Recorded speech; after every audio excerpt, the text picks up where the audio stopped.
Okay, good evening, everybody, and a very warm welcome to all. My name is Robin Selikatis, and together with Rahel Yegi, I'm directing the Humanities and Social Change Center Berlin, which organizes the annual Benjamin Lectures. It's an immense pleasure to be your host tonight, and it's really thrilling to see that so many of you made it here for the second lecture of this year, and I hope everyone made it without getting caught up in the various sports events that surround this institution. We had an absolutely wonderful evening yesterday with an exciting and inspiring first lecture by Nancy Fraser, who holds this year's Benjamin Chair at the center. We are incredibly lucky, I think, to have you as a guest, Nancy, and as many of you will have been here yesterday, or in any case, you are here today because of Nancy Fraser, I will just underline what Rahel said yesterday, namely that Nancy is indeed one of the most productive and thought-provoking critical theorists of our time. A radical thinker who raises fundamental challenges and seeks the roots of the crises and conflicts that seem to be exploding all around us, always with a view to strengthening emancipatory social struggles that all too often remain fragmented and at cross purposes. And she does all that in a way that reaches beyond the narrow limits of academia and reaches a broader public. Again, I think this is impressively demonstrated by tonight's turnout. The overall title of Nancy's Benjamin Lectures is Three Faces of Capitalist Labor, as you can see here on the screen, uncovering the hidden ties among gender, race, and class. And in yesterday's opening lecture, Nancy developed a systematic analysis of these ties by showing how capitalism crucially depends on three types of work: the exploited labor of formerly free workers, the expropriated labor of racialized and subjected populations, and the domesticated labor of gendered care workers. This is, of course, a very crude summary, and Nancy will say a bit more about the main points of yesterday's lecture in a moment. Tonight, she will turn to the historical development of the intimate relations between these three phases of labor and the role that social struggles played and continue to play in their transformation. Before we will hear Nancy speak about labor's twisted histories, practical entanglements, and political fault lines tonight, let me make some very brief technical announcements. Just like yesterday, after the lecture, we will have again some time for questions, and just like yesterday, there will be two microphones on the left and the right side of the auditorium. If you would like to ask a question, please just queue behind those mics once we start the discussion. I already mentioned that there's a German translation of the lectures. If you need a headset for that, please get one in the staircase. Wenn Sie eine deutsche Simultanübersetzung wünschen, holen Sie sich bitte das Headset im Treppenhaus. Also, please remember to switch off your mobile phones and please make sure to wear a mask. The numbers are still rising, and I'm sure we will, well, at least not regret it if you wear a mask tonight. Again, a very warm thanks to everyone who has helped to make this possible, the team at the center, the New Institute Foundation, and of course the HKW, this wonderful public space here in the middle of Berlin. But most of all, to you, Nancy, for sharing your newest work with us here tonight. So please join me in welcoming back Nancy Fraser.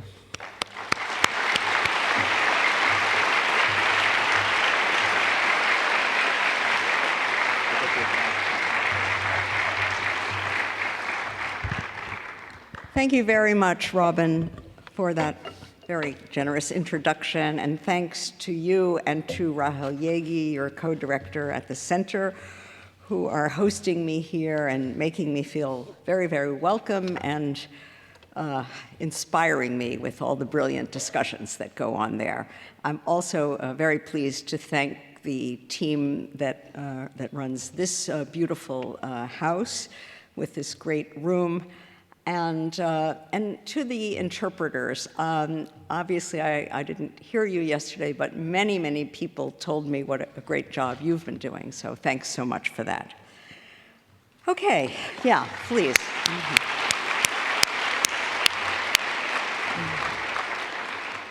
Now, just to recap a little bit, I'm sure that not all of you were here yesterday, which is fine. I think you won't have any trouble seeing what I'm up to. But in the previous lecture, I offered a structural argument for my principal theses in this project. First, that capitalist societies, as Robin just said, rely on three distinct, analytically distinct genres of labor: exploited, expropriated, and domesticated. And that these three faces of labor form the hidden ties among gender, race, and class. Now, what underlay that argument was an expanded view of capitalism. In this view, capitalism is not an economic system, but something larger, an institutionalized societal order in which forms of social labor that are constituted as productive and value-generating depend for systemic reasons on other forms of social labor that are constituted as non-work or sub-work. These latter forms of labor I called shadow work. Capitalist societies, I claimed, rely on two forms of shadow work. The first, just mentioned, I called domesticated labor.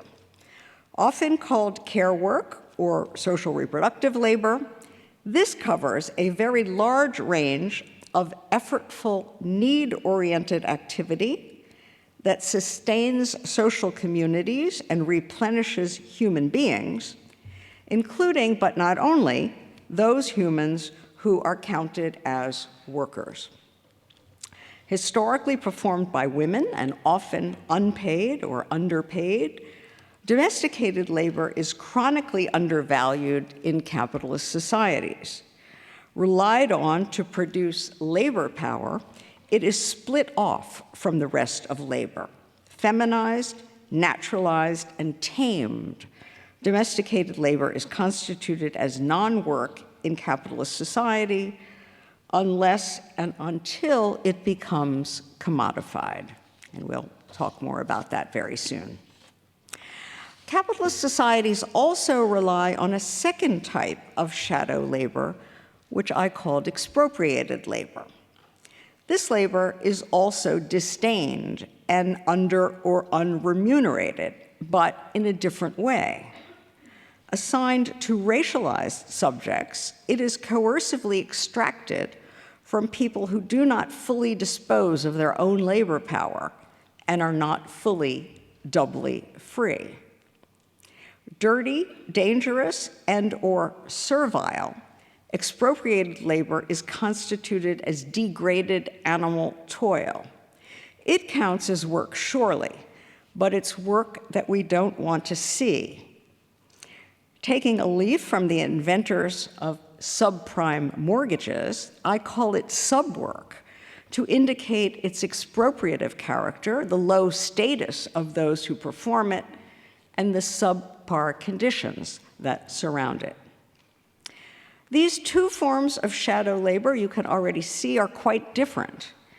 Care work is put on a pedestal and sentimentalized, even though those who perform it are systematically prevented from participating fully as peers in capitalist society. Subwork, by contrast, is reviled and looked away from, a blot on capitalism's reputation. Thus, the two groups of workers are differently constructed in the two cases. They are not interchangeable, neither with each other nor with exploited workers.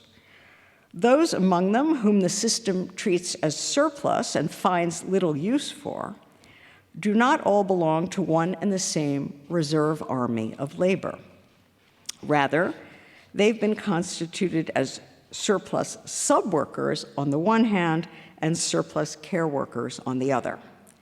At times, however, the two forms of shadow work overlap, as when care work is treated as sub-work and performed under the lash. I'll return to that matter later.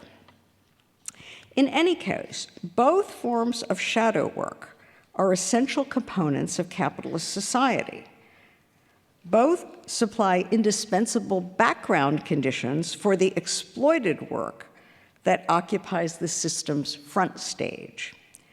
Although it's defined as productive and value-generating, exploited work could not go on at all in the absence of the labor power produced and replenished by domesticated labor.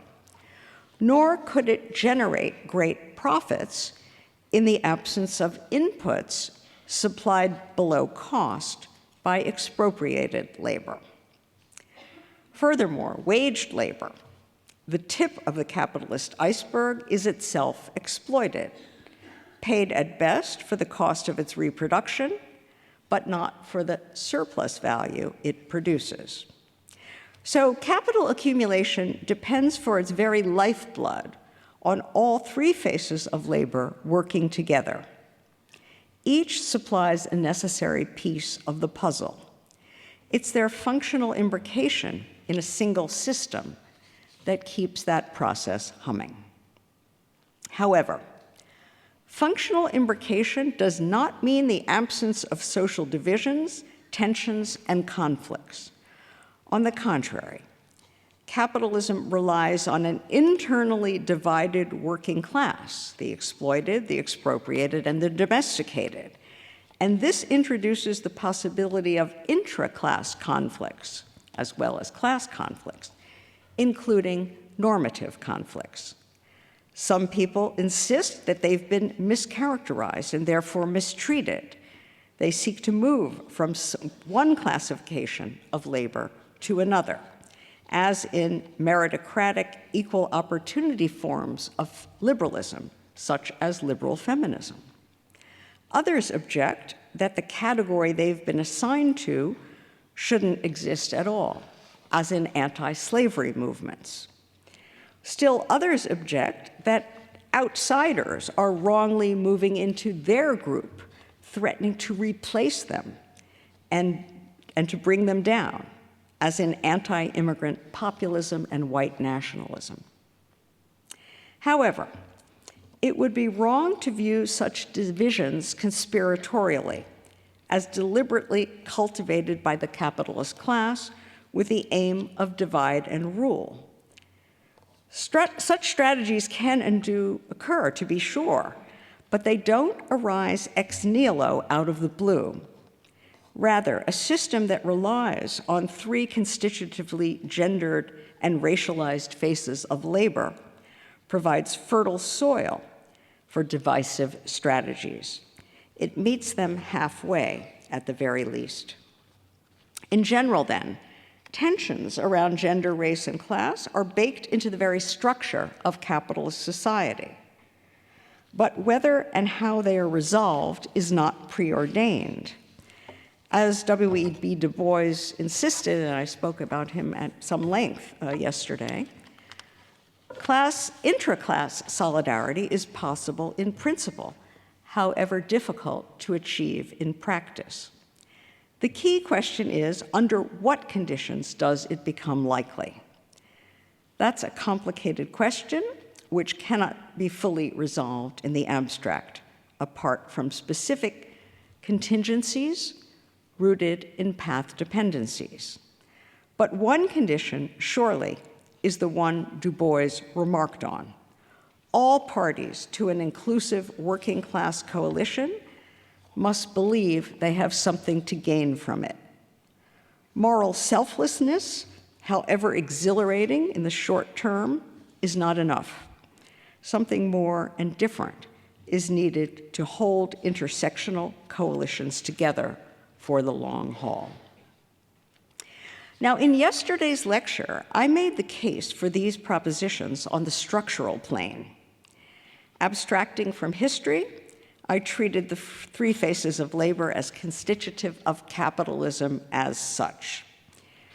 Today, by contrast, I'm turning to history. Capitalism does not exist as such, after all, but only in historically specific forms, or as many call them, regimes of accumulation. Now, that expression is widely used to distinguish the principal phases of capitalist development: the mercantile capitalism of the 16th through 18th centuries, the liberal-colonial capitalism of the 19th, the the state-managed capitalism of the middle third of the 20th century, and the neoliberal financialized capitalism of the present. And that's the sequence I'll employ here too. However, my angle of vision on these regimes diverges from that of most analysts. Whereas they tend to focus on state and market relations as they affect exploited labor, I'll focus on the tripartite nexus of capitalist labor, which imbricates all three phases. And I'll situate that nexus globally within a world systems frame. I'll focus today on the first three phases of capitalist development, while reserving discussion of the fourth for tomorrow's lecture. But let me say first that this will not be an antiquarian exercise. On the contrary, my interest in history lies ultimately in what it can teach us about the present.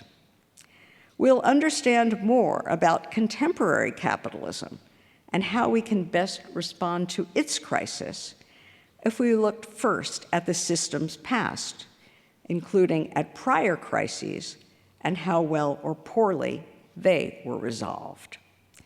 Several issues are especially relevant, I think. We should examine first the relative weight of each of labor's three phases in the overall configuration and how that weight has shifted over time in each phase of capitalism. We should also examine the extent to which the three phases of labor are separated from one another and assigned to distinct populations in different periods. Then, too, we want to understand the intersections that arise historically when some people do more than one kind of work, and likewise the hybridities that develop when aspects of more than one phase of labor converge to produce new forms of work. Finally, we can learn much by considering how these patterns have affected the self-understandings and social struggles of labor's subjects, how and whether the relations among the various types of workers become solidaristic, antagonistic, or mutually indifferent. That last issue, of course, is especially relevant to the question we face today. What are the prospects for solidarity among labor's three phases in the current phase? Okay, so I'm going to begin now with mercantile capitalism. Spanning the 16th through the 18th centuries, this was the period that Marx had in mind when he coined the phrase primitive or original accumulation. With that phrase, he signaled that the principal driver of accumulation in this phase of capitalism was not exploitation, but expropriation. Confiscation was the name of the game, seen both in the land enclosures of the core and in the conquest, plunder, and commercial hunting of black skins, said Marx, throughout the periphery, both of which long preceded the rise of industry. Prior to large-scale exploitation of factory workers came massive expropriation of bodies, land, and labor, and mineral wealth in Europe, and with special brutality in Africa and the Americas. Expropriation literally dwarfed exploitation in this mercantile or commercial capitalist world system, but its forms and consequences differed sharply between the emerging core and the system's periphery. In the emerging capitalist core, tenant farmers and peasants were relieved of their lands, means of production, and access to the commons, as were their counterparts in the periphery.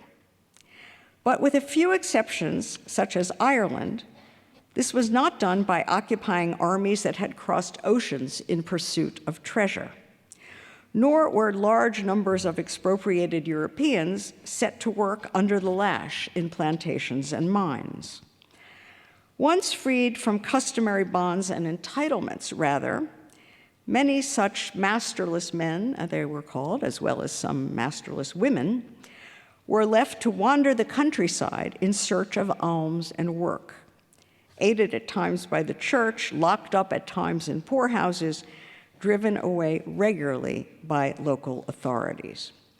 Many others, indeed whole families, including children, were driven by hunger to take up low-paid, sped-up piecework in cottages and hovels. Few, if any, produced for the world market. Production remained mainly petty, oriented to subsistence or local sale. Capitalist exploitation, in Marx's sense, did not exist on a broad scale. Nor had capitalism yet transformed care work in the core. In Europe, the mercantilist regime left the work of maintaining social bonds pretty much as it had been before, sited in villages, household, and extended kin networks, regulated locally by custom and church, far removed from national state action, and relatively untouched by the dynamics of the world market. Granted, with the rise of modern science and male-dominated medicine, European women of the peasant classes lost their monopoly on the gynecological arts and their epistemic authority as healers, and they faced periodic gynophobic pogroms, as Sylvia Federici has vividly recounted. But most of their labor remained relatively unchanged, visible, recognized, part of the same social universe as that of their male counterparts.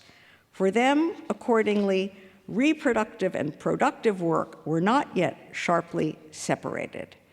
European women of the peasant and working classes did both. Now, all of this stands in stark contrast to the periphery. There, expropriation proceeded at gunpoint and led quickly to enslavement or genocide, as conquistadors and settler colonialists installed brutal systems of extractivism.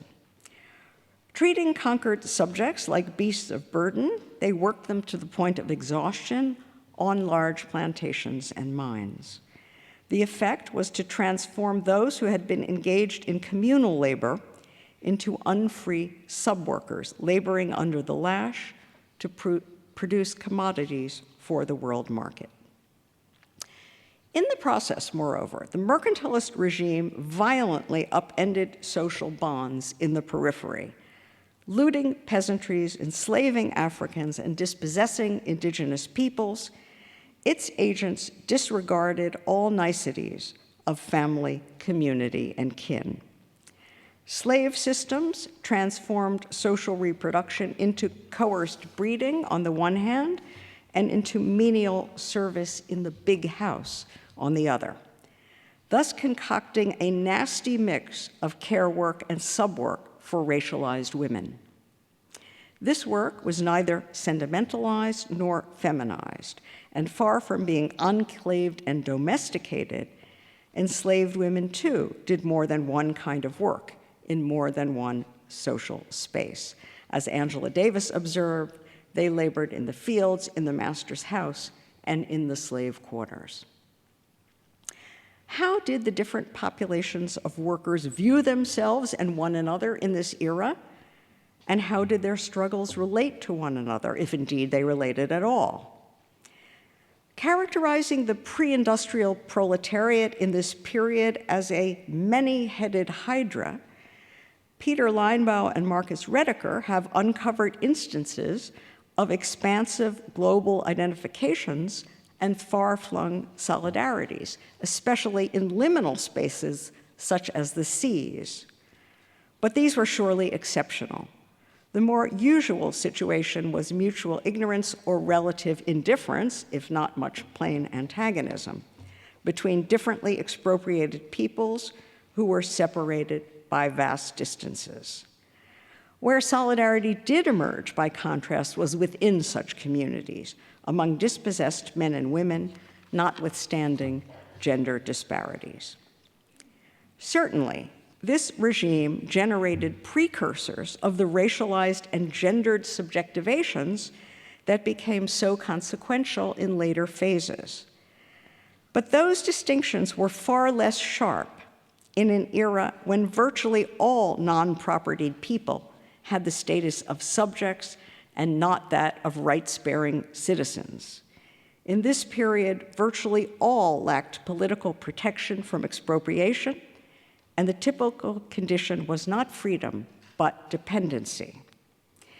As a result, dependency did not carry the special stigma it acquired in subsequent phases of capitalism, when majority ethnicity male workers in the core won liberal rights through political struggle.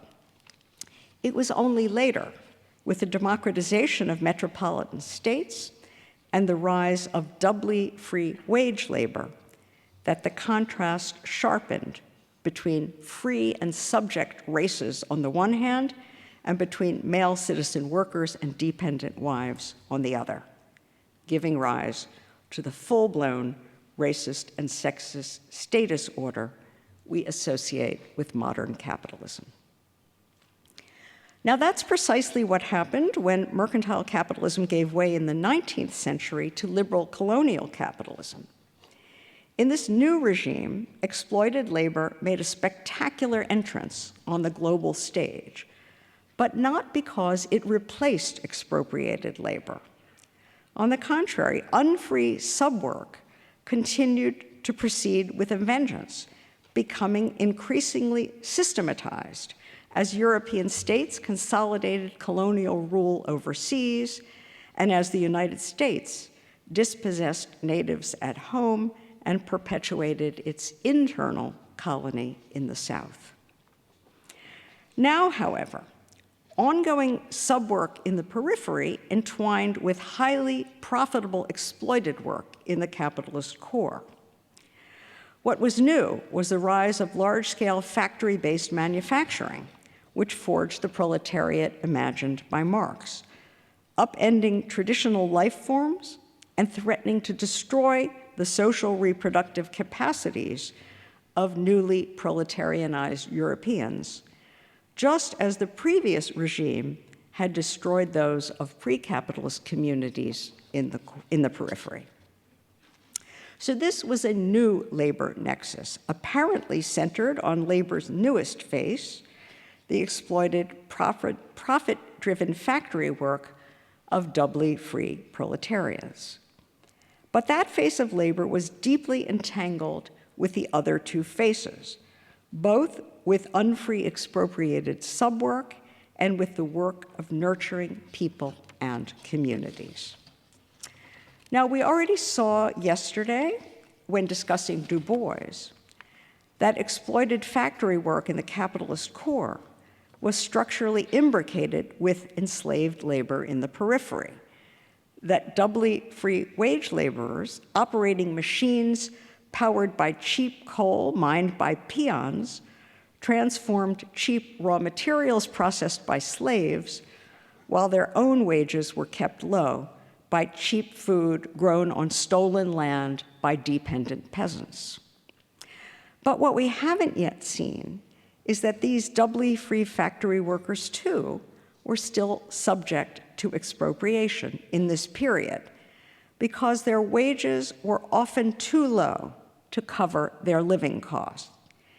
It took massive struggles waged over many years for them to achieve the status of pure exploitation on which Marx based his model of expanded reproduction in Das Kapital.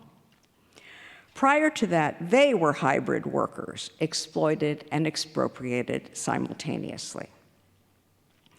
A hybrid status was especially pronounced in this era for proletarianized women of the capitalist core.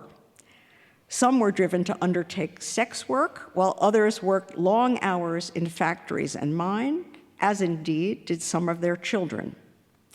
In both cases, the work was dangerous and poorly paid.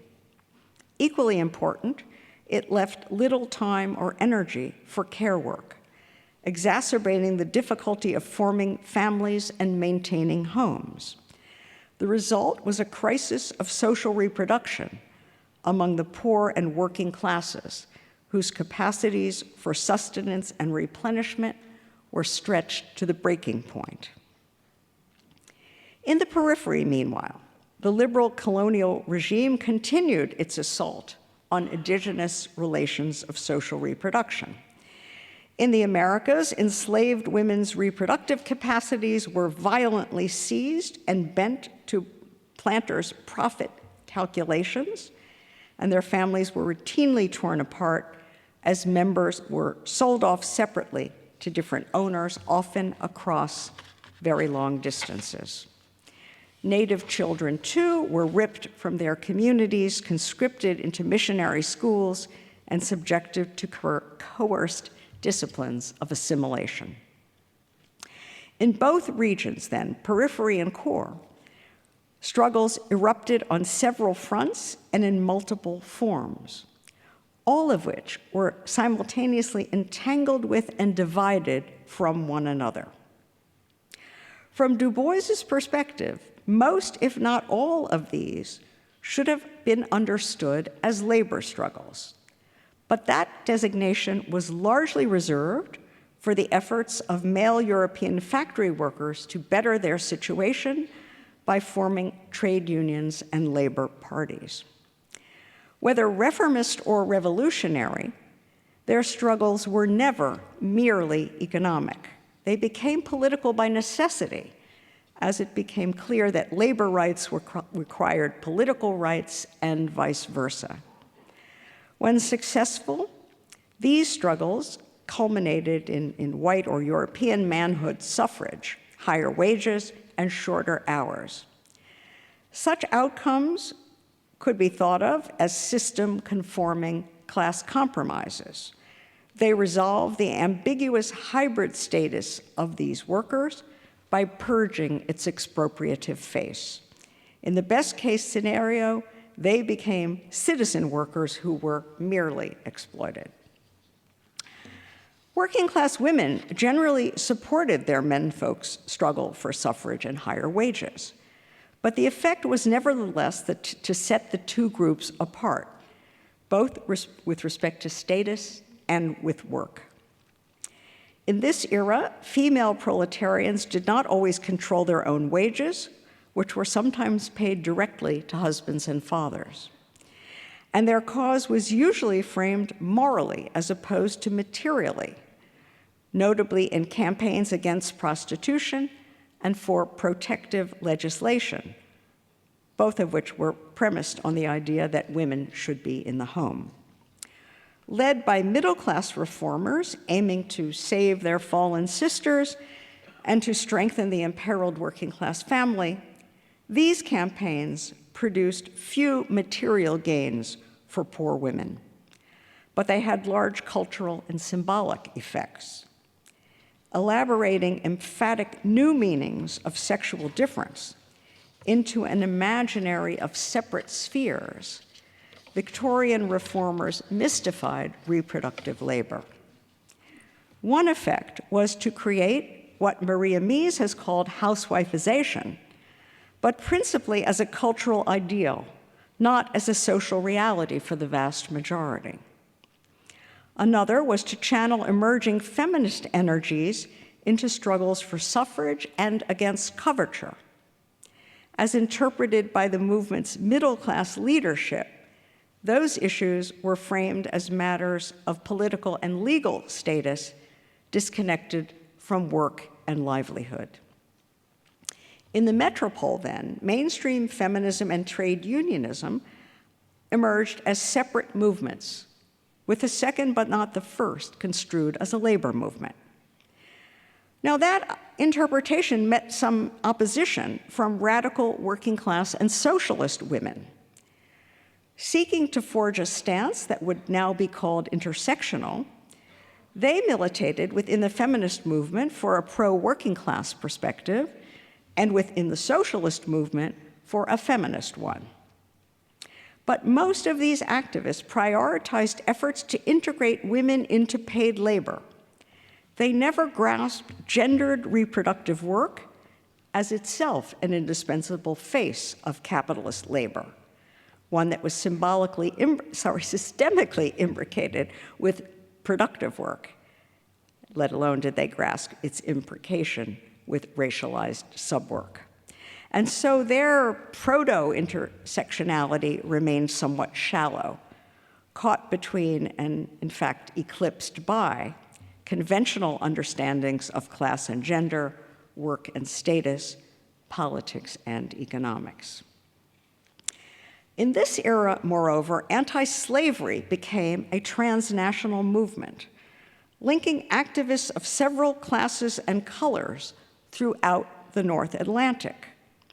But the mainstream of this movement, too, viewed emancipation more in terms of recognition than redistribution. When push came to shove, most acted as if Black freedom could be won without transforming the systems of property and class power that governed the organization of social labor. Few, if any, abolitionists saw Black and white labor as two distinct but interimbricated faces of a single, of a single world system whose transformation required their cooperation. Du Bois's point was lost as well, as he noted, on most white labor activists. Feminism became fatefully entangled with abolition, emerging directly from it, as radical white middle-class women, newly empowered by anti-slavery activism, began to apply the call for emancipation to their own condition. In the United States, they won support from prominent Black abolitionists, including Frederick Douglass and Sojourner Truth, both of whom attended the founding conference of U.S. feminism at Seneca Falls in 1848. For 2 decades, the two movements cooperated as allies. That changed, however, at the Civil War's end, as white feminists faced the prospect that Black men would receive the vote before they did. The movement split over the 15th Amendment to the U.S. Constitution, which established manhood suffrage, thereby enfranchising Black men, but not women. Some leading figures, such as Susan B. Anthony and Elizabeth Cady Stanton, went so far as to oppose the amendment in accents that were openly racist. Others, such as Douglass and Lucy Stone, argued that this was the Negro's hour, while pledging to continue the struggle for women's suffrage. Analogously, tortured entanglements unfolded elsewhere. Extolling the civilizing mission of the British Empire, philanthropic English women elaborated an imperial feminism, urging, in the memorable words of Gayatri Spivak, white men to save brown women from brown men. The traumatic effects of such entanglements reverberate within feminist movements to this day. In general, then, the liberal colonial capitalism of the 19th century brought a new imbrication of capitalism's 3 faces of labor and new sets of struggles around it. In this period, the 3 faces became increasingly balanced and integrated, with changes to any one face impacting the others. But not so the opposition, which on the contrary became unbalanced and divided. Trade union and socialist movements came to own the label of a labor movement. Feminist struggles were not recognized as labor struggles, especially as metropolitan care work was becoming re-signified as non-work. Nor was the massive transnational campaign against slavery recognized as a fellow labor movement and potential ally by the official organizations of doubly free workers, as Du Bois perceptively noted. And both movements, feminism and abolitionism, were internally hegemonized by middle-class currents that understood emancipation in strictly legal and political terms, which excluded considerations of land and labor. Finally, the authorities responded differently to these struggles. In the metropole, they eventually reached a class compromise with exploited white male workers who won some labor rights and a system-conforming version of citizenship. Women's gains were lesser and slower, as they won neither the right to vote nor the right to control their own embodied capacities for production and reproduction in this era. But the sharpest contrast was with the periphery, where anti-colonial resistance was brutally repressed, ensuring continuing subjection of colonized peoples. Thus, the contrast between dependency and freedom was sharpened and increasingly gendered and racialized. As a result, the free white male citizen worker emerged as the flip side of his own abjected enabling conditions, the unfree racialized subworker on the one hand and the feminized domestic care worker on the other.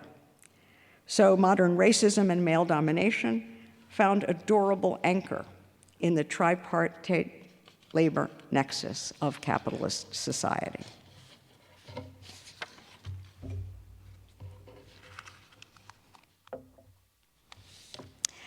Now, in the following era, the system's tripartite labor nexus mutated again.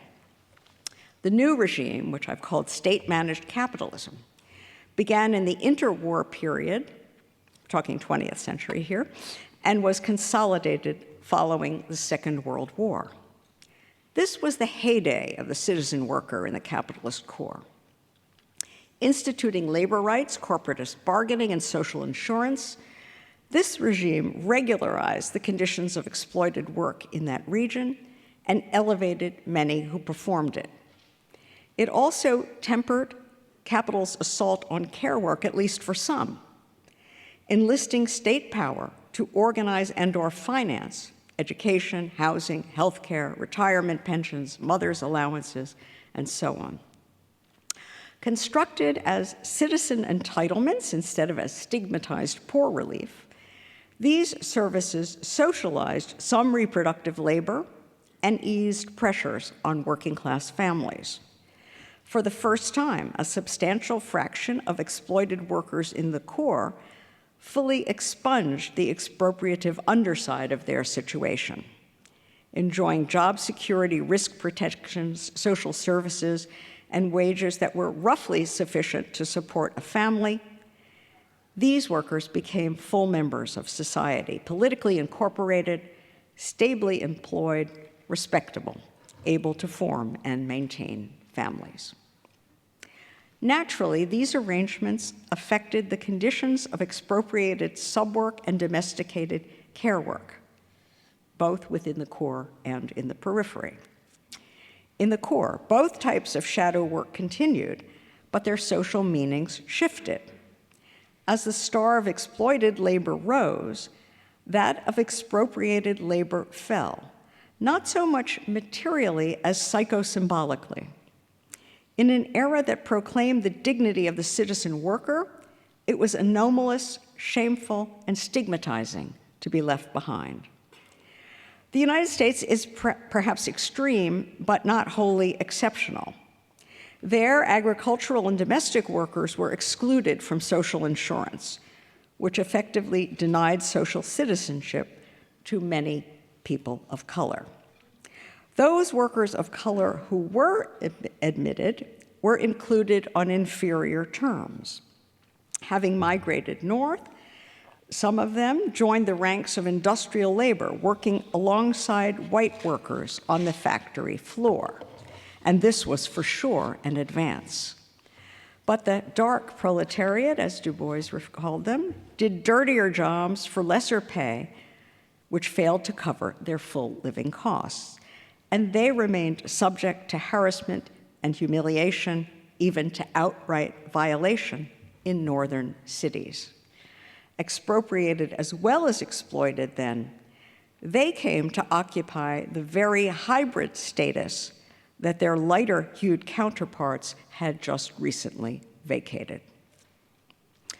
Meanwhile, the racial division of reproductive labor begun under slavery now assumed a new guise as women of color, excluded from most occupations, found low-paid menial work, raising the children and cleaning the homes of white families, at the expense, of course, of their own. Theirs, too, was a hybrid condition, but of a different sort. They occupied the doubly unfavorable position where subwork and care work converged. Most white working-class women in the US and elsewhere supported social democracy. They reaped material and symbolic benefits from the rise in their menfolk's position, which eased their burden and enhanced their status. Some took pride in housewifization, which connoted respectability, while others continued, by choice or necessity, to do work for pay, with both groups embracing the regime's reinvention of the home as a site of privatized commodity consumption. But of course, these arrangements were premised on gender hierarchy. By basing working-class dignity on the family wage, state-managed capitalism institutionalized women's dependency, intensified gender difference, and bolstered male authority in the household. Valorizing the heteronormative male breadwinner, female homemaker model of the gendered family, it domesticated reproductive labor while removing gender hierarchy from political contestation. Now, all of this was bounded, of course, by the national frame. As the term suggests, state-managed capitalism territorialized labor regimes, conditioning entitlements on citizenship. It funded social provision, in part at least, through taxes on territorial residents and on nationally headquartered corporations. This was a moment when it made sense to speak of a national economy.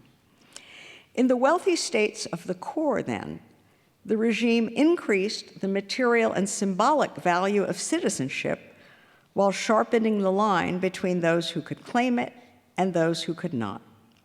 The effect was to strengthen the boundaries between inside and outside, as reflected in new stringent restrictions on immigration and on the hardening of borders.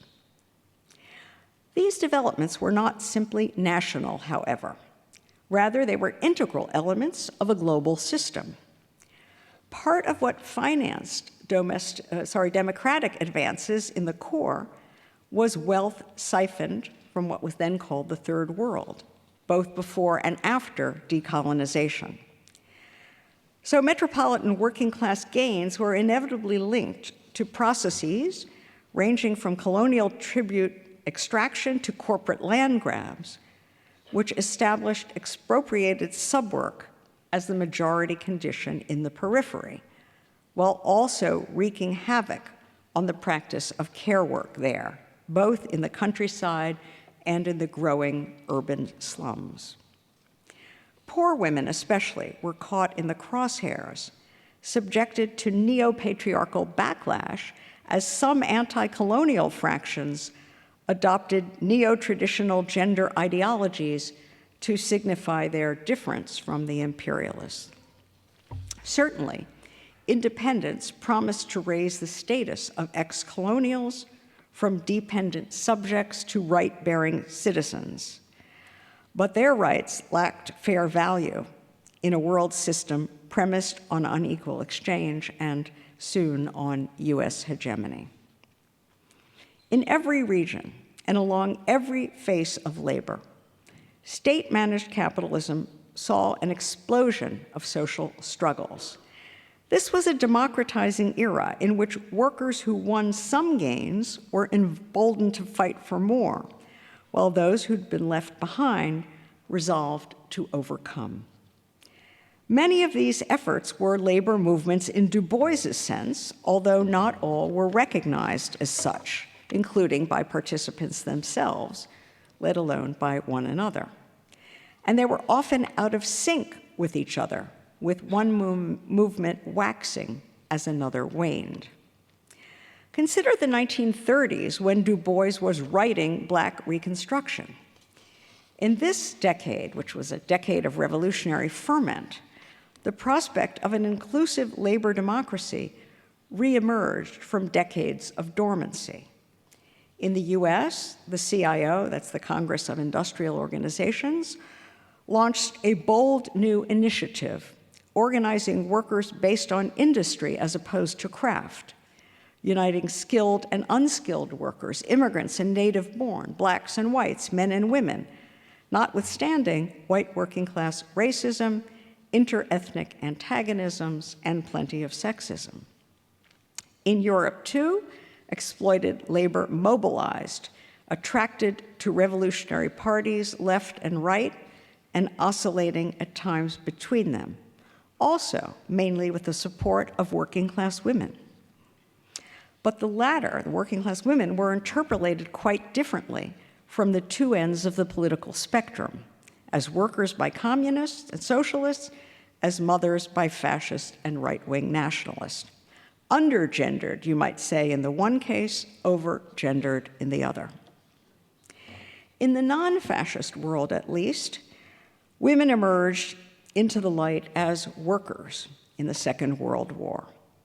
Celebrated by the iconic Rosie the Riveter, they took pride in their skills, earnings, and patriotic contributions, all markers of enhanced citizenship.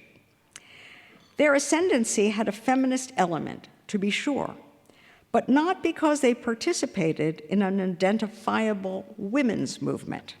On the contrary, the official feminism of this period was decidedly liberal and middle class, focused on legal equality while ignoring the social conditions needed to realize it.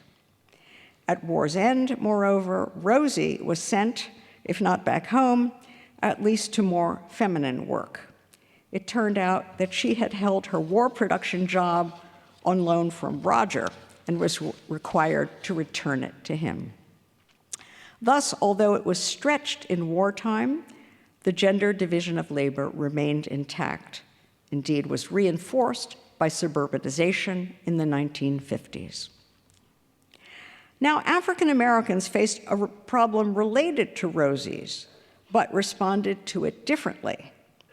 Having fought in Europe and the Pacific to defeat racial fascism, returning Black veterans were not disposed to tolerate it at home. Determined to claim the rights that had been denied them, they helped infuse the civil rights movement with new energies. Organizing against segregation and voter suppression, the movement drew further strength from a remarkable generation of Southern Black college students and female activists whose courage and dignity inspired Northern students, Black and white, male and female, as well as clergy from all denominations and many others. The effect was first to nationalize and then to globalize struggles against structural racism. Now, these struggles, too, did not seem to center on labor, at least at first. But rights deprivation and expropriation were so tightly linked for Americans of color that it was only a matter of time before the question of their relegation to subwork won a major place on the movement's agenda. Both Martin Luther King and Malcolm X adopted labor and class-centered perspectives late in their young lives, just prior to assassination. King, you'll recall, was murdered in Memphis, where he'd gone to support a strike of largely Black sanitation workers. And Malcolm was killed in Harlem upon returning from the Middle East to publicly renounce racial essentialism in favor of multiracial struggles against global imperialism. But they were only the most celebrated figures in a broad ocean of pro-working class BIPOC activism, which surged in the 1960s and 1970s. That surge encompassed, I hope you'll recognize some of these organizations, the Black Panthers, DRUM, that is the Detroit Revolutionary Union Movement, the United Farm Workers, the La Razza Unida, the Latino Party, Socialist Party, the American Indian Movement, the National Welfare Rights Organization, a feminist organization for Black women, among many others. And several of these movements adopted broad understandings of labor that included care work, notably the Black Panthers, as well as the NWRO.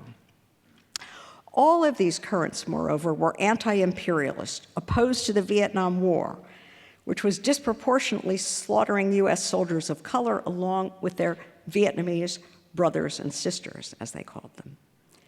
Projecting a global vision, these activists located themselves within the international sub-working class that had been invoked by Du Bois in 1935, and I'll quote that same quote again, that dark and vast sea of human labor in China and India, the South Seas and all Africa, the West Indies and Central America, the United States, that great majority of mankind on whose bent and broken backs rests today the founding stones of modern industry, end of quote. In this ethos, feminism erupted anew, inspired again, as in the 19th century, by Black radicalism. But this was a different feminism, led by young women who'd been radicalized in the anti-racist and/or anti-war movement. They rejected the official movement's focus on equal opportunity and liberal rights in favor of a deep interrogation of what they called the system of male domination. Inventing the practice of consciousness raising, they defined that system broadly as encompassing the gender division of labor, male violence, heterosexism, and the processes of internal colonization that led not just men, but women themselves to value masculinity and traits associated with it over femininity. This second wave, as it called itself, has since been criticized as reflecting the perspectives and concerns of white middle-class heterosexual women. But what strikes the historian is how intersectional it was in the early days.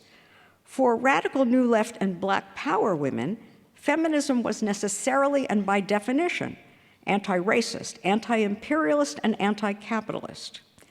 And most accounts of what that meant posited what they called dual or triple systems of oppression, centered on gender, race, and class. If these feminists failed to fully disclose the hidden ties within that triad, they did discover housework as an essential, that's what they called it, as an essential face of capitalist labor.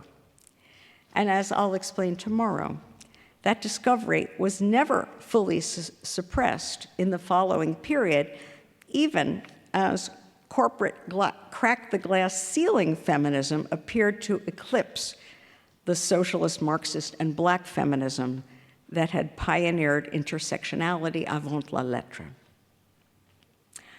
While the New Left was exploding in the capitalist core, actually globally, struggles for decolonization were exploding in the periphery.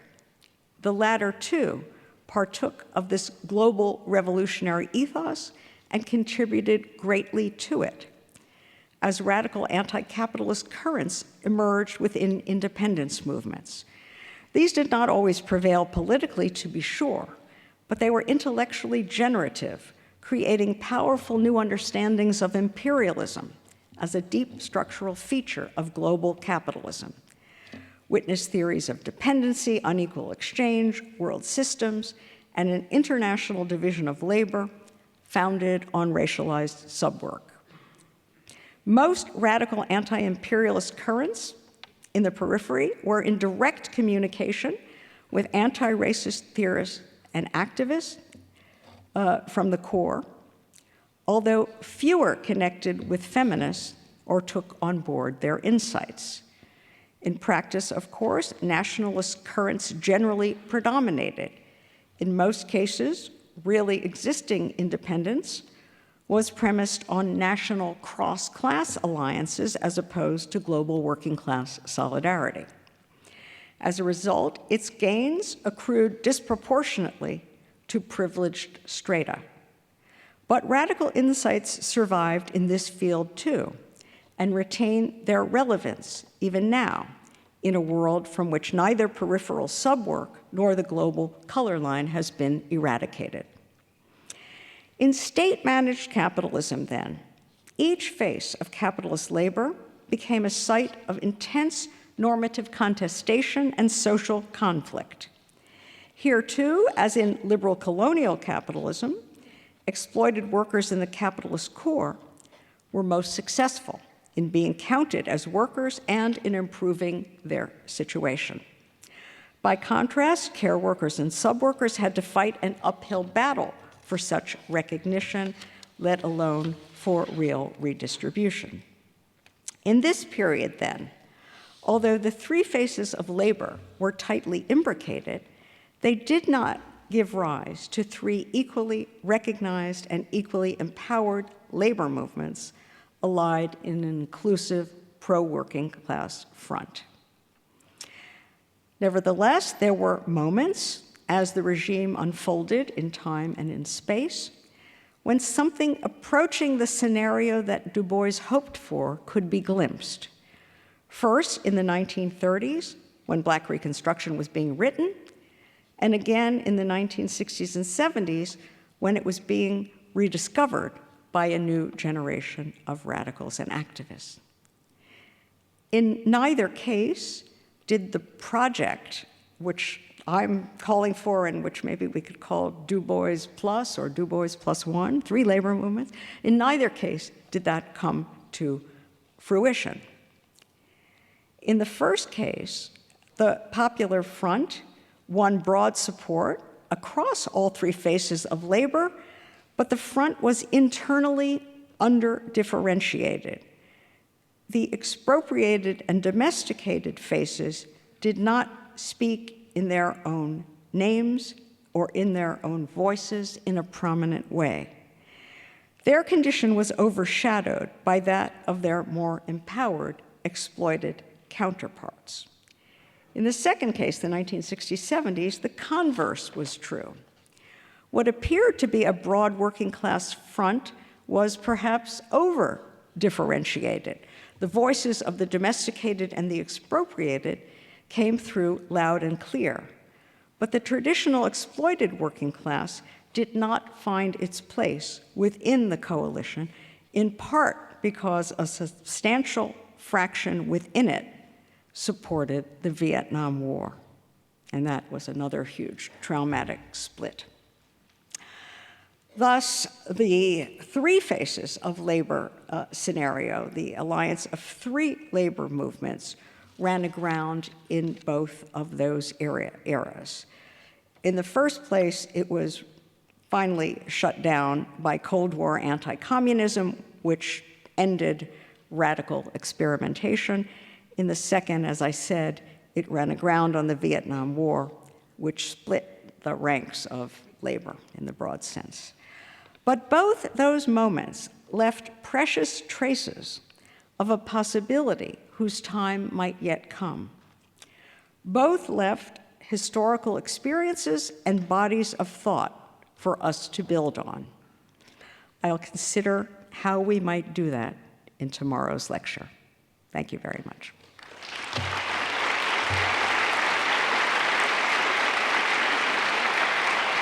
Thank you so much, Nancy, for this tour de force through the twisted histories of labor. We have time for questions now, so please go to the microphones, which are on the right side and the left side of the auditorium. And there's already a first question. Let's start with you on the right side from my perspective, please. Thank you so much for the lecture. My questions are actually pertaining more to yesterday's lecture, which I hope is fine. The first one is brief and more technical. I'm wondering why you don't use the language of expropriation for the case of domesticated labor. And the second one is about your earlier work. So I was and how it Can you hear me? Okay. I just missed the last earlier work. Yeah, earlier works. I was quite a fan of your sort of expanded view of capitalism as you proposed it by, in your book with Rahel Yegi and in Behind Marx's Hidden Abode. And I'm wondering whether what you proposed yesterday is sort of a move away from that, and if yes, why? Or how it maps onto each other, because I can't quite wrap my head around how they map yet. And I think I'm particularly interested in the arena of nature, which was quite prominent in your earlier framework, and which seems to has dropped out a little bit. Okay, I'm looking forward to your response. Thank you so much for both of those questions. There's a lot to be said about both of them. They're both quite important and somewhat complex. On expropriation,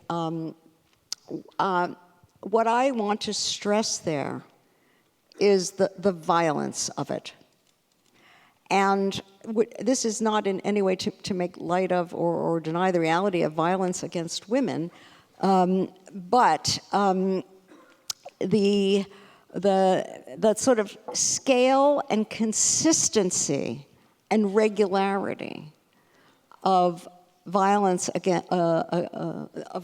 violence that steals people's land, their bodies, their labor, and so on. I think this is a different scale, and it needs a different term. So some people use the word appropriation, which doesn't have that same, to my ears anyway, violent connotation.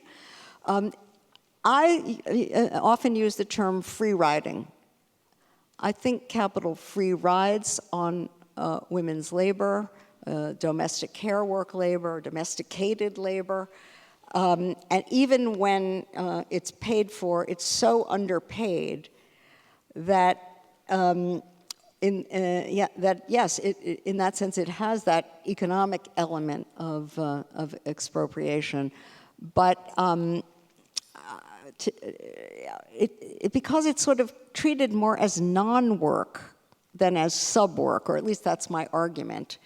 It seems to me that the modes of access or appropriation or whatever term you are different. And that's what I want to signal. I don't want to use, I want to insist on the sort of differentiation of the three faces. Now on your second point, well, no, I don't at all intend to move away from the expanded view of capitalism. That's something I've continued to develop, and the new book that will be out in October, Cannibal Capitalism, is a further elaboration of exactly the perspective you're referring to. What I'm doing here is taking a sort of, within that understanding of what capitalism is, taking a dive into the labor side of it. I mean, you could say that in the earlier, in some of my earlier accounts of this, I was very focused on what capital was up to. Now I want to focus on what working people in the broad sense are up to and what's happening to them. And I hope I conveyed the idea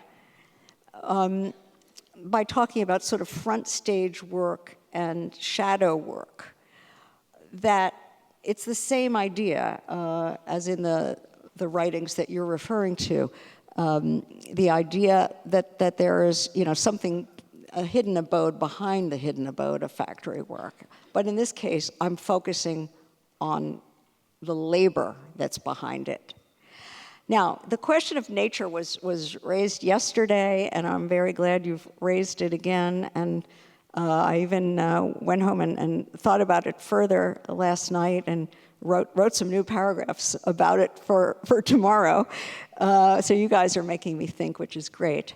But this is, to take the angle of labor is not in any way to deny that that nature is, dare I say, man's inorganic body, to quote someone we know. You know, it's the other side of labor, and they have to be talked about together. And I'll try to spell that out a little more tomorrow. What I'm interested in arguing, I'm interested in, let's say, forestalling the objection that the politics that follow from what I'm sketching here are labor reductionist, that issues like ecology will drop out of the picture or appear secondary. And I want to show why that is not the case. So I'll have to ask you to come back tomorrow and hear more about that. We certainly hope so. Let's take the next question from the left here. Cheers, thank you. Thank you very much for this very broad reading of the history and narrative you present. I'm wondering, you talked about the temporal dimension of the capitalisms, and you presented 3 of them today. I'm wondering about the spatial dimension, that quite a lot of people have noted also that capitalism looks different depending on where it is. And US history featured quite prominently in the historical examples you give, which is, of course, perhaps not unsurprising, given where you teach and so on and what you know. But it's not entirely obvious to me that the narrative you present seamlessly translates to the place we're in. You know, let it be Germany, Berlin, or Central Europe. So I'm wondering if you could talk a bit about the locality of the historical narrative. I mean, you speak about world systems theory and so on, but still, what are the boundaries of, the local boundaries of the narrative you tell? Thank you. Thank you. Again, very challenging and good question.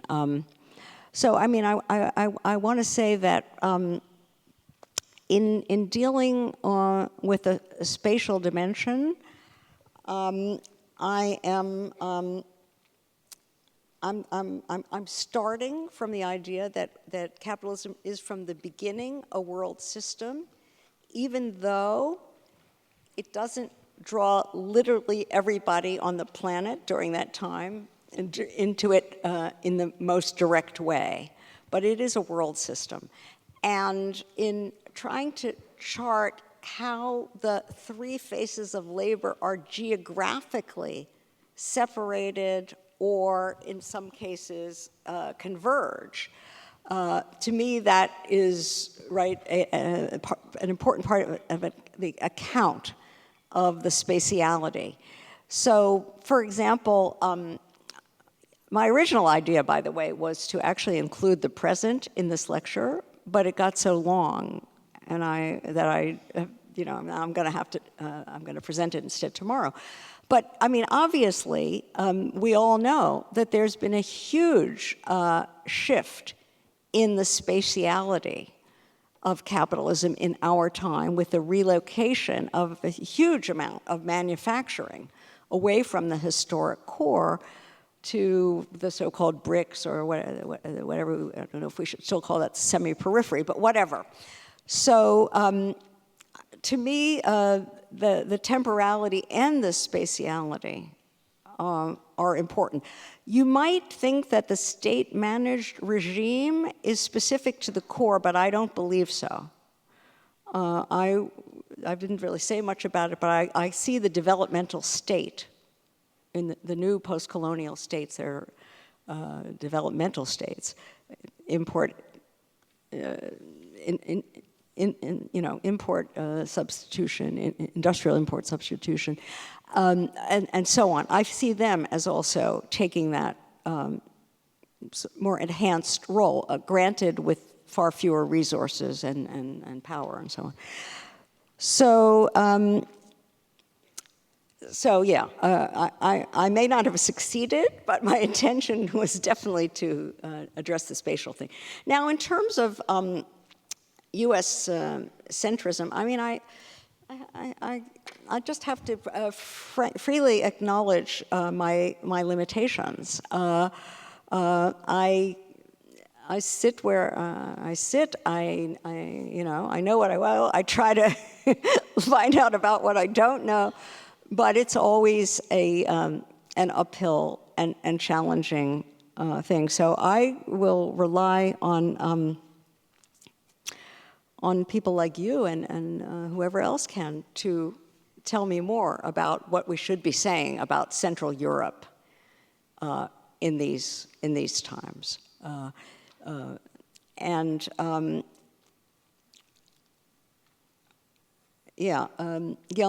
only other thing I would sort of say in my defense is that, the US looms so large in the 20th century and in the present as global hegemon, would-be sole superpower, et cetera, and actually today, very much a declining hegemon, which has very little left except military hardware to recommend it to anybody.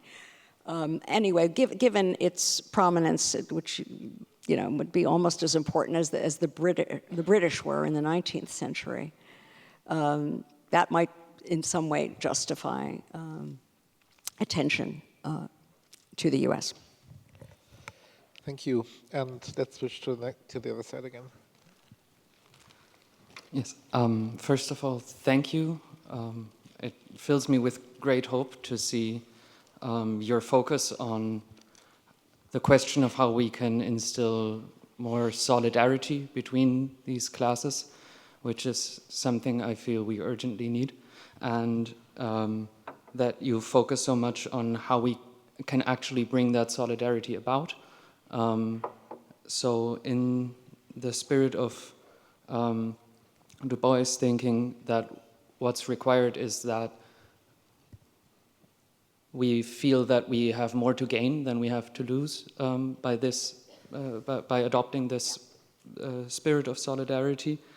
I want to get directly to this question of how we can actually overcome this world system of capitalism. I'm having a hard time finding words for exactly what I mean to ask, but basically, for quite a lot of people, a worldview that focuses on recognizing each other's humanity rather than strengthening enemy images that we might have of one another gives them, according to their own reports, already immediately a great deal of value in their lives. They gain a lot. Often this is phrased in terms of spiritual or religious ideologies. For people like me who have their troubles with that kind of vocabulary, there's things like the worldview of the peace movement, the values of nonviolence, things like this. So if we're not to meet each other with the very violence that reproduces these systems of dominance hierarchies, do you see any other way than these kinds of values for getting the revolution started? Thank you. Great. Thank you. Great question.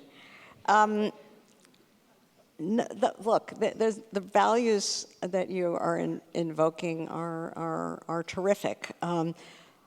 Recognizing common humanity.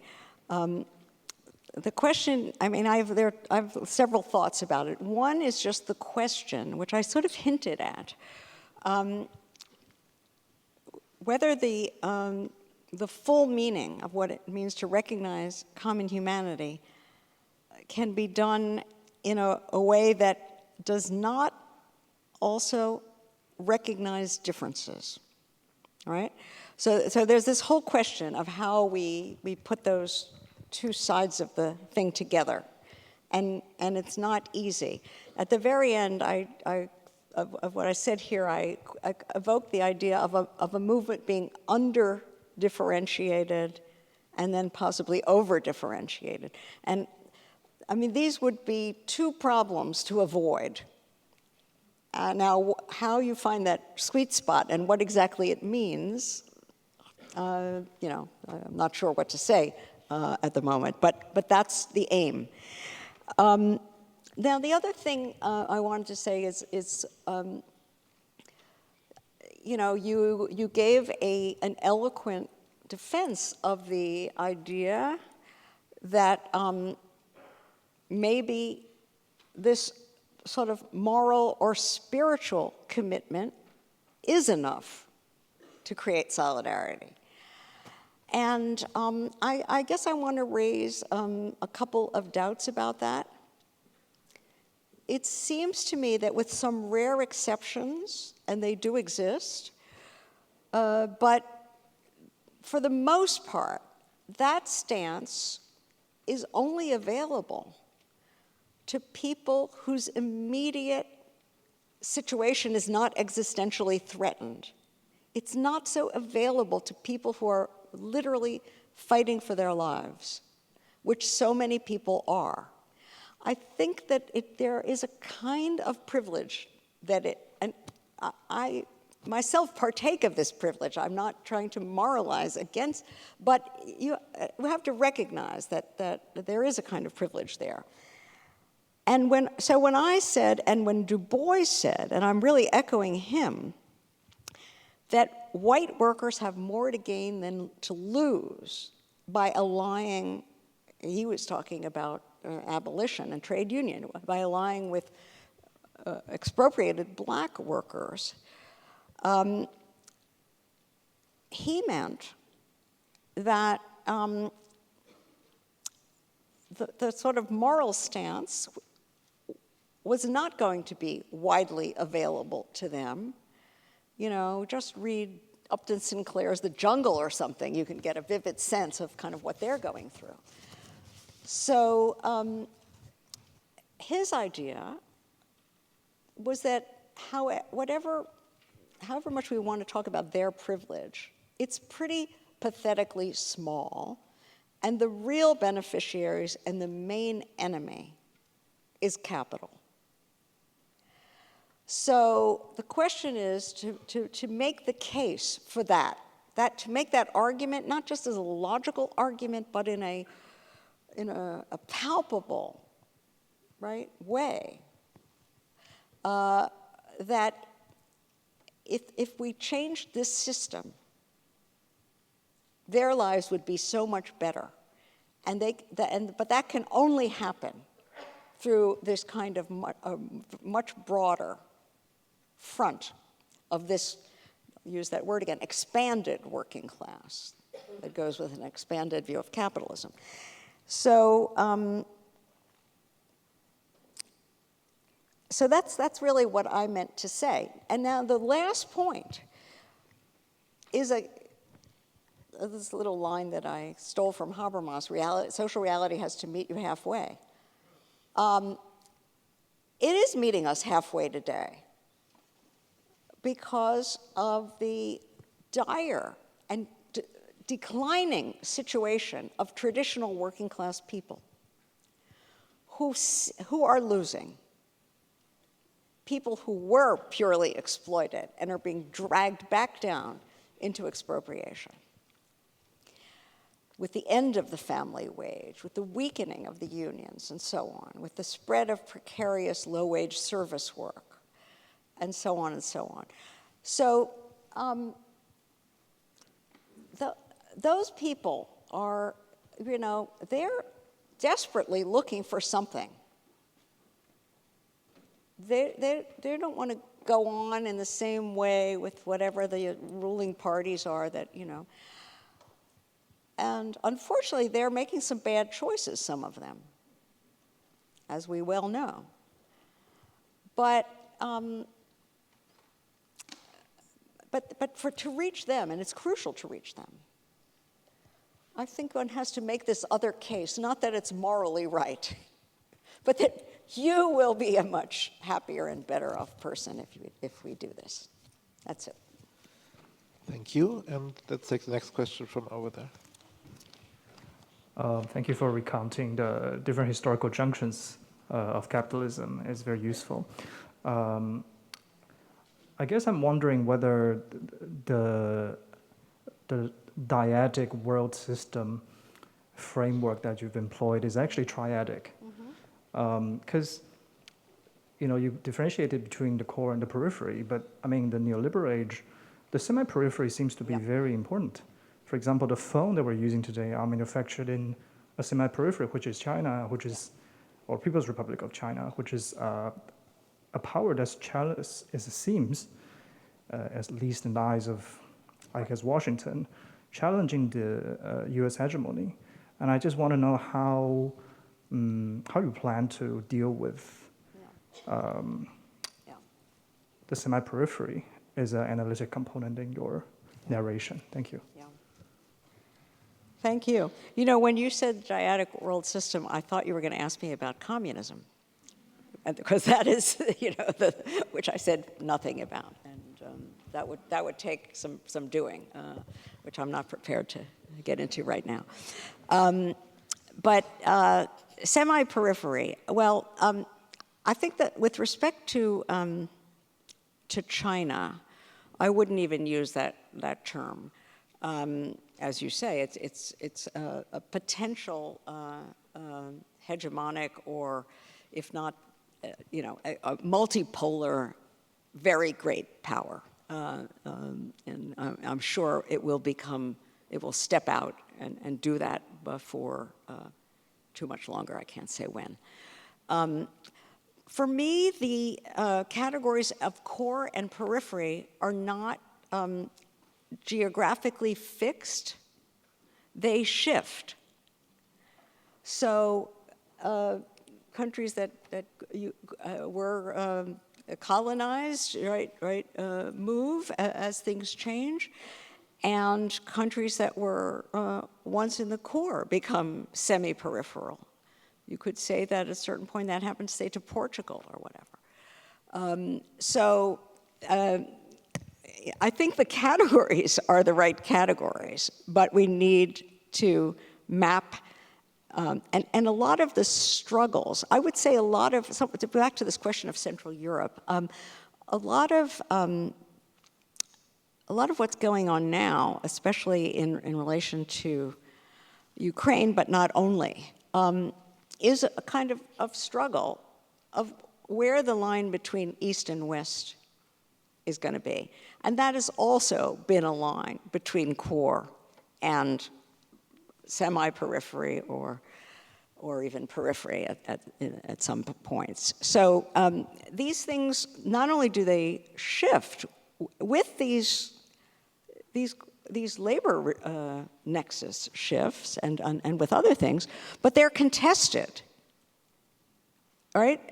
People are, and states are actively, right, maneuvering, working to move from one category to another. So that's how I think about it. Thank you. Let's take the next question from over there. And I think we have time for 2 or 3 more questions. Unfortunately, the time is limited, so sorry for everyone who will not be able to ask tonight, but please go ahead. Yeah. I also wanted to thank you for this very clear and yet structural and very inclusive account of capitalism. I have 2 questions. One is regarding terminology. You didn't bring in the concept of the precariat and precarity studies, which I feel is really doing something similar than what you've offered here in the last 2 days, because they very much acknowledge that the proletariat is not just male and white, but very diverse. And I think they also bring conceptually a lot of important aspects to the conversation. Secondly, I was wondering why you decided on Du Bois as your intellectual fountain figure, or the poster boy for this narrative, because I feel that Du Bois is quite elitist. Remember when he came to Berlin at the age of 25, he was an admirer of Kaiser Friedrich Wilhelm. He wore white gloves and a top hat, and he was never really strong on feminism. So why didn't you, it's just a question regarding, maybe you had second guessing your own choice. A book like The Bridge is called what's the exact title? The Bridge is Called My Back. Shari Moraga, Ansel Dua, Audre Lorde, that anthology. I know it was published in the 80s, so later than Du Bois, but wouldn't that fit even better into your expansive narrative because these individuals were embodying all three faces of capital or of identity. Thank you. Thank you. Very interesting question.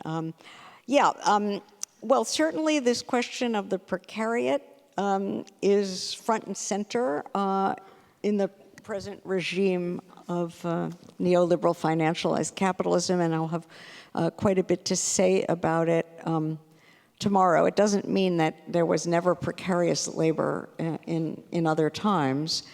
In fact, as I tried to make the case today, this idea of stable employment is, right, this exceptional moment of state-managed capitalism in the wealthy countries of the core. You could say insecurity of employment, where it exists at all, is more the norm. But the precariat today has itself many faces, including that of rather well-educated middle-class young people who were expecting something else from life and are getting a rude shock, as well as people of color working in McDonald's and the like. So anyway, there's a lot to be said there, but I also appreciate the importance of that question. Why Du Bois? Well, I have to say that Black Reconstruction, for me, belongs in a very, very tiny circle of true masterpieces of Marxist historiography, along with Trotsky's History of the Russian Revolution and several other works. That doesn't mean they have everything we need. But there is an aim, an analytical rigor, an aim for comprehensive analysis, a blend of history and of, again, conceptualization, very original.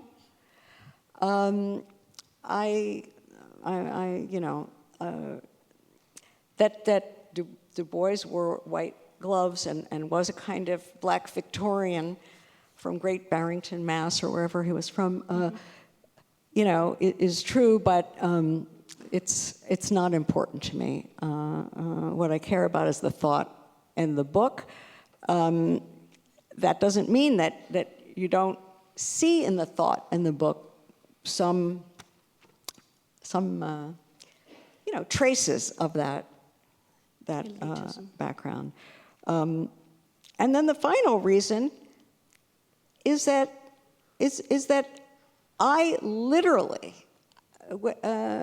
in teaching this book over the last few years, said two labor movements, abolition as a general strike, Black Reconstruction as a dictatorship of the proletariat. There's some extraordinary ideas in here, which might sound strange, but are really actually pretty impressive.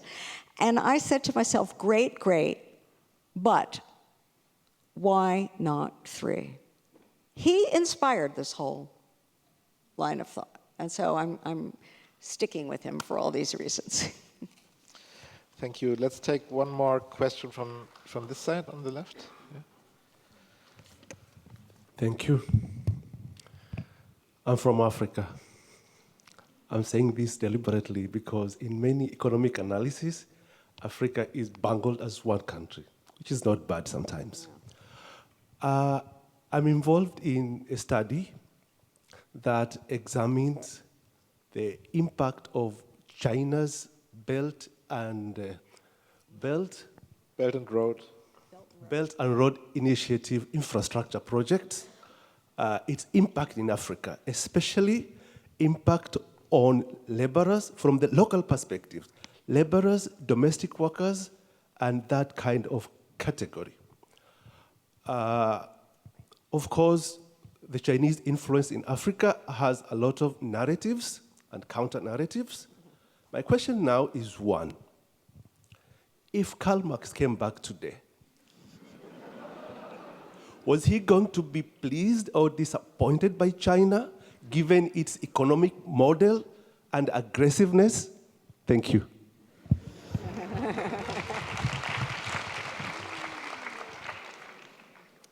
Well, that's a very, very important point. China's role in Africa is one of pure expropriation. The brutality of labor regimes and frankly, the overt racism with which black labor is treated by Chinese managers and so on. I mean, that's part of this whole point that I was saying before about the shifting geographies. There seems to be this, I mean, I think what this shows to me is that there's some way, as I argued yesterday, in which global capital cannot do without these rounds of brutal expropriation. We think we're getting to a point where that's going to be in the past, it's pre-capitalist, and then it just keeps returning. And so that is certainly one form of expropriation that is huge and massive today, but it's not the only form, because there's also this, what I mentioned earlier, this slide back into that hybrid thing of expropriation and exploitation, even in the historic core. I'm going to argue tomorrow that that just as in mercantile capitalism, expropriation had a huge weight in the system, and just as it became more balanced in the following stages with exploitation coming to the floor, I think we're in a phase now in which the weight of the expropriative face is growing and huge. I've often said to my economist friends, is there any way to measure this? Can we tell how much accumulation, what the relative contribution of expropriation versus exploitation is to accumulation? Because this is not something that I have numbers to back up. But I think we know that how important it was in the early phase and how important it's becoming again today, although it's taking new guises, including this Belt and Road story that you've told us about. Well, I think we will take this as a cliffhanger for tomorrow, because some of the points you made in response prefigured the lecture from tomorrow. Right. So the title is Class Beyond Class, Toward a Counter-Hegemonic Politics. Please do come back. Sorry to all those who couldn't ask their question. Great thanks to Nancy and to everyone for the wonderful discussion. Take care.